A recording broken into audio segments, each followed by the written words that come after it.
Welcome to this week's Optimist Newscast. I'm Hannah McCune. Buyback begins on Dead Day at the campus store. Buyback is a chance for students to sell their used textbooks to the campus store for cash.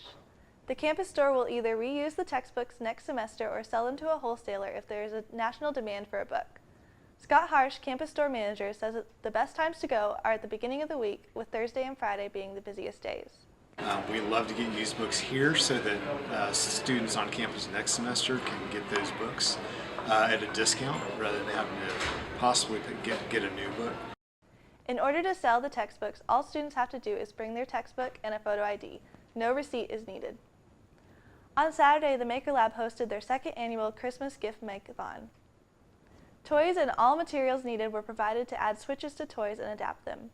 Common everyday toys were adapted to help children with disabilities turn the toys on and off. The event was free and open to ACU faculty, staff, students, as well as families from the Abilene community. The Abilene chapter of Society of Physics students held an event at Monk's this past Tuesday.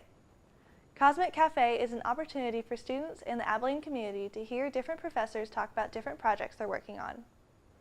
The purpose of Cosmic Cafe, we have it about every month or every month and a half, and we just professors come talk about the research they're doing to get people interested and let people in Abilene know what they're doing. So that's primarily the focus, to inform the community what we're doing. This month featured Dr. Rusty Towle, professor of the Department of Engineering and Physics and director of the Next Lab. Towle spoke about finding global solutions to the world's most critical needs. He shared his research with the goal of addressing the world's need for clean, inexpensive, and safe energy, water, and medical isotopes to treat cancer. The Hendrick Home for Children is demolishing their historic main building to make way for a rebuild that will cost roughly $18 million. We loved the look of the old building. It was a David Castle design that was very popular in the 1930s, and that was part of the heartburn that we had about replacing this building. After 79 years of serving children in need of a home, the Hendrick Home for Children's main building is being torn down behind me. The older building was riddled with asbestos and had other issues. This is not the end for the building, though.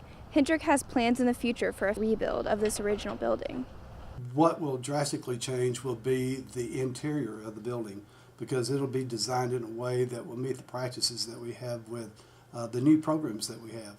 We spoke to Baylor student Robert Gerdnier about his experience at Hendrick and what the home means to him. I think Hendrick Home for Children probably means more to me than anything else in my life. They raised me for 12 years and then paid for me to go to college. There are several things that we brought out of the old building that we're going to put into the new building. And in fact, we're going to have a whole section of the new building that will commemorate the legacy that Mr. and Mrs. Hendrick started in 1939. Construction is expected to take up to 2 years. This building that has meant so much to many over the years is going to continue serving its community for many more through this new rebuild. For ACU's The Optimist, I'm Laurel Drain. That's all for this week's newscast. For more campus news and events, you can follow us on Twitter, Instagram, and Facebook at ACU Optimist. For The Optimist, I'm Hannah McCune.